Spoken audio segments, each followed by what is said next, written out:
کسی وقت بھی یہ مجھے کسی چیز پہ بھی جیل میں ڈال دیں گے تو میں چاہتا ہوں کہ جیل میں جانے سے پہلے جن چیزوں پہ یہ مجھے جیل میں ڈالنے کی کوشش کر رہے ہیں وہ میں آپ کے سامنے پہلے ہی لے آؤں، کیونکہ میں اگر جیل میں چلا گیا تو انہوں نے میڈیا تو پورا کنٹرول کر لیا۔ جو بڑے بڑے لوگ تھے جو میڈیا کی آزادی کے جہادی بنے ہوئے تھے وہ آج چپ کر کے بیٹھے ہوئے ہیں اور آرام سے ایک سرکاری میڈیا بن چکے ہیں ساری پرائیویٹ چینلز۔ تو مجھے کسی نے سنا نہیں ہے، ایک دفعہ میں اندر چلا گیا جیل میں، تو لہٰذا ضروری یہ ہے کہ میں آپ کے سامنے پہلے ہی چیزیں رکھتی ہوں جو یہ کوششیں ہو رہی ہیں، اور بڑی تیزی سے کوششیں ہو رہی ہیں کہ یہ جیل میں چلا جائے کیئرٹیکر گورنمنٹ کے آنے سے پہلے۔ اصل میں ان کو یہ سمجھ نہیں آئی کہ جتنی سائفر کے اوپر بات ہوگی، یہ جتنے بھی پاور میں بیٹھی ہوئی ہیں پی ڈی ایم کے لیڈرز اور جو پرانے آرمی کے چیف جنرل باجوہ، یہ جتنی بھی سائفر کے اوپر تحقیقات ہوں گی ان کے اوپر انگلیاں آئیں گی۔ مظلوم تو میں تھا اور میری گورنمنٹ تھی۔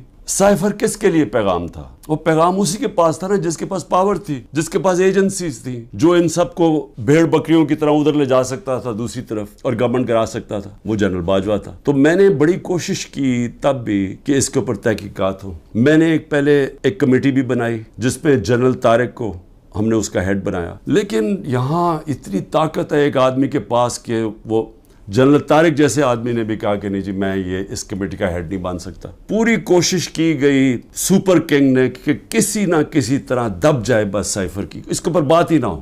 میں اس لیے کہہ رہا ہوں کہ یہ بار بار سائفر کو لے کے آتے ہیں تو وہ انگلیاں تو ادھر ہی جانی ہے سپر کنگ کی طرف۔ جب قاسم سوری نے اڈجرن کی اسمبلی اور یہ کہا کہ سائفر میں واضح ہے کہ مداخلت ہوئی ہے پاکستان کے اندر، اور میں اس لیے اڈجرن کر رہا ہوں کہ پہلے اس کے اوپر تحقیقات ہو، انکوائری ہو کہ کیا یہ سائفر اس کے پیچھے کیا تھا۔ انکوائری میں تو پتہ چلنا تھا کہ سازش ہوئی ہے یا نہیں ہوئی۔ تو اس نے جب وہ لہرایا اور اس نے اڈجرن کی تو اس کے بعد سپریم کورٹ میں چلا گیا کیس۔ تو سپریم کورٹ میں جو ہمارا وکیل تھا اٹارنی جنرل، ہم حیران ہو گئے، انہوں نے سائفر پہ بات ہی نہیں کی۔ اصل ایشو تو سائفر تھا، باقی ساری باتیں کر دی، سائفر پہ بات نہیں ہوئی۔ اب سمجھ جائیں کہ پریشر کدھر سے تھا۔ پریشر تو سپر کنگ کے پاس اتنے زیادہ ہتھیار ہے پریشرز ڈالنے کے لیے، تو وہ جو کیس ہمارا تھا وہ کیس ہی نہیں لڑا گیا۔ انکوائری کا مجھے بھی نہیں پتا، ابھی تو ہمیں 164 کا بیان بھی ہمارے سامنے نہیں آیا۔ ابھی تو نیوز آئٹمز آ رہی ہیں نا کہ جی اعظم خان نے یہ کہہ دیا، ہمارے سامنے تو ابھی کچھ نہیں آیا، کیونکہ میں نے اپنے وکیلوں سے پوچھا تو کسی کی وکیل کو بھی پتہ نہیں کہ وہ کون سا بیان ہے اعظم خان کا جو 164 پہ آتا ہے۔ یہ تو نیوز آئٹمز آ رہی ہیں۔ تو ابھی سے ہی وہ کہنا شروع ہو گیا ہے کہ جی اس نے جیل میں جانا ہے جو ایف آئی اے کا ہیڈ ہے۔ تو ایف آئی اے کی کیا حیثیت رہ گئی؟ القادر یونیورسٹی کیا ہے؟ چیریٹی کی یونیورسٹی۔ چیریٹی کا مطلب یہ کہ سیرت نبی کے اوپر جو ہمارا جو آئیڈیا ہے کہ لوگ لیڈرز نکلے نبی صلی اللہ علیہ وسلم کی سیرت کے اوپر چل کے، جو دنیا کے سب سے بڑے لیڈر تھے، اس کے اوپر ایک بیس کیا۔ سارے آج القادر میں مفت پڑھ رہے ہیں، سارے غریب گھرانوں کے، اور وہ یونیورسٹی چل رہی ہے اور وہ پیسہ جو ہے وہ وہاں لگا ہوا ہے۔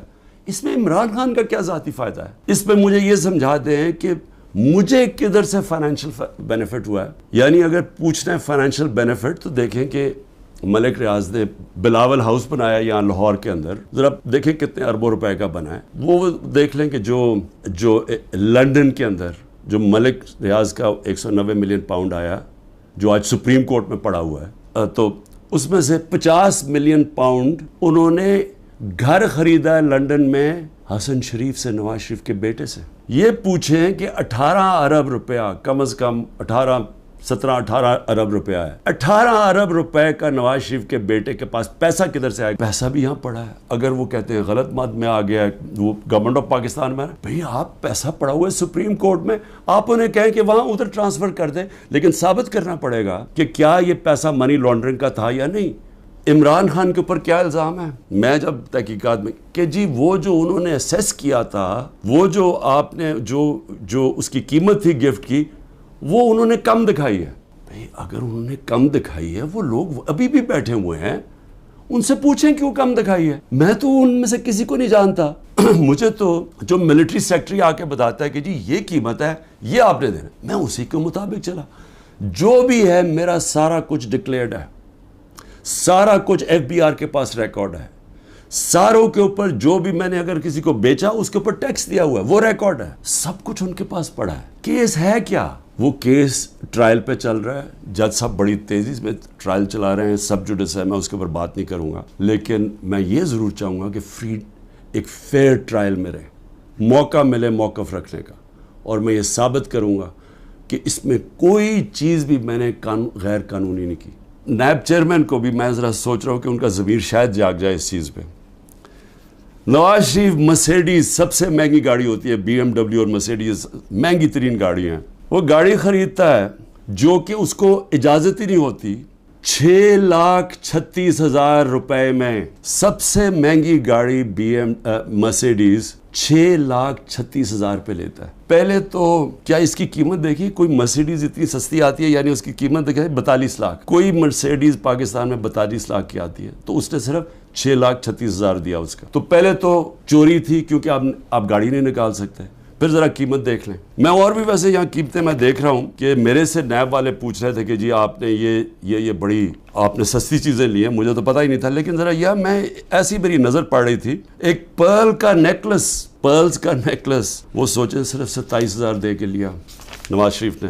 پھر میں رولیکس گولڈ بریسلٹ اور رولیکس 1,10,000 روپے پہ لے کے لیا. ون رسٹ واچ, کارٹیئر کی رسٹ واچ, چھوٹی بھی نہیں, اور وتھ ڈائمنڈز, ہیرے لگے ہوئے اس کے اوپر, وہ جی بڑی مہنگی انہوں نے خریدی 40,000 روپے میں. تو کیا نیب کو یہ نہیں نظر آیا کہ نواز شریف نے چوری بھی کی, ایک گاڑی بھی, اور قیمتیں انہوں نے نہیں دیکھی. زرداری صاحب دیکھ لیں, 3 گاڑیاں نکالی انہوں نے توشہ خانہ سے, 2 BMW, سب سے جو اس وقت کی مہنگی ترین بی ایم ڈبلیو کی بھی قسمیں ہوتی ہیں 760U, اور بلٹ پروف, یعنی بلٹ پروف کی قیمت آپ سوچ لیں کہ اس کی قیمت کتنی تھی, 10 کروڑ روپے کی. تو وہ انہوں نے ایک بی ایم ڈبلیو وہ نکالی, پھر ایک دوسرا ماڈل وہ بھی سیکیورٹی والی, 2 BMW اور پھر ایک ٹویوٹا لیکسس, یہ بھی بلٹ پروف.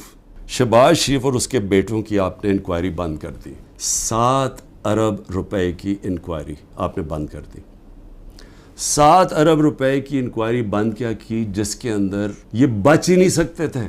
یہاں سے باہر پیسہ چوری کر کے بھجوایا, وہاں سے جس پیسے کی ضرورت تھی وہ انہوں نے ریپیٹرز کے نام پہ لے لیا, اور کوئی سوال نہیں پوچھتا. تو یہ جو شہباز شریف کا سارا پیسہ یہ جو آیا ہے, اس کا زیادہ تر پیسہ جو اس کی دولت میں اضافہ ہوا ہے, انہوں نے پوچھا نا نیب نے کہ جی اضافہ کدھر سے ہوئے, جی ریمیٹنسز آئی ہیں. 90% انہوں نے دکھایا یہ جس طرح کہ جی وہ فلانے نے پیسہ بھیجا. جب انہوں نے چیک کیا وہ کون تھا, ایک کوئی پاپڑ والا تھا جو پاپڑ بیچتا تھا, اس نے کوئی کروڑوں روپیہ بھیج دیا ان کے اکاؤنٹس میں. پھر دوسرا ایک اور کوئی چینی والا, اس طرح کے لوگ تھے جو کبھی پاکستان سے بھی باہر گئے, ان کے پاسپورٹ پکڑے, ان کے نام پہ پیسے بنے. یہ اوپن اینڈ شٹ کیس تھا. مریم نواز, انہوں نے بی ایم ڈبلیو لی, کوئی مڈل ایسٹ سے کسی ان کو تحفہ ملا. توشہ خانہ میں نہیں بتایا کہ وہ آیا باہر سے تحفہ, جو بھی آپ کو باہر سے تحفہ ملتا ہے آپ کو ڈکلیئر کرنا پڑتا ہے, اور وہ جاتا ہے توشہ خانہ میں. انہوں نے توشہ خانہ میں نہیں دیا, اور اسی کو گاڑی کو پھر استعمال کر کے آگے بیچ دیا, اور بڑے نفع کے اوپر.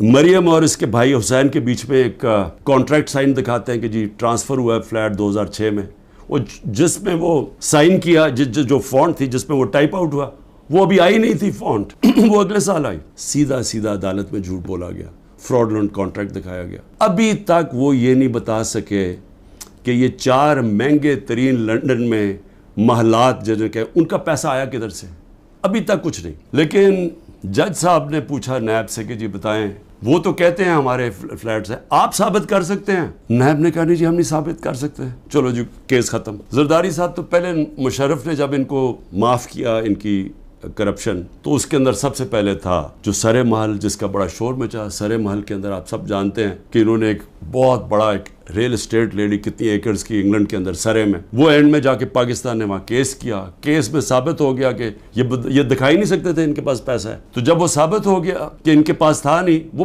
بک گئی, اور وہ پیسہ پاکستان آنا تھا. تب تک NRO مل گیا, وہ بھی ہضم ہو گیا. $60 ملین پڑے ہوئے تھے سوئٹزرلینڈ میں, وہاں کیس کیا, وہ آنے والا تھا پاکستان NRO میں, وہ بھی 17 ارب روپیہ وہ بھی ہضم ہو گیا.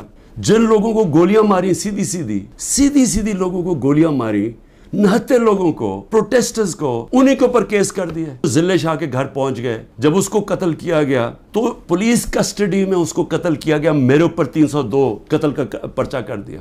اور پھر اس کے ماں باپ کے پاس پہنچ گئے کہ آپ نے دیکھیں اس کی بات نہیں کرنی, اور ان کو چپ کرا دیا. تو پہلے لوگوں کے اوپر پہلے لوگوں کے اوپر ظلم کرتے ہیں، پھر انہی کے اوپر کیسز کر دیتے ہیں. جو ایک لڑکا بیچارہ شہید ہوا، وہ بھی پروٹیسٹر تھا، پیسفل، پرامن، اس کو گولی ماری شہید ہو گیا. اس کے قتل کا کیس اعجاز چودھری اور میاں محمود رشید کے اوپر ڈال دیا. یعنی اپنا ہی انہوں نے کارکن قتل کر دیا. کوئٹہ میں سارا کوئٹہ جانتا ہے کہ اس وکیل کی خاندانی دشمنی تھی، سب جانتے ہیں، ایویڈنس ہے. میرے اوپر 300 قتل کیس کر دیا اس کے اوپر. اور یہ جو سائفر ہے، ہماری گورنمنٹ گرتی ہے اور کیس ہی ہمارے پہ کر دیتے ہیں. میں اگر جیل میں بھی جاتا ہوں نا، آپ نے جد و جہد کرتے رہنا ہے.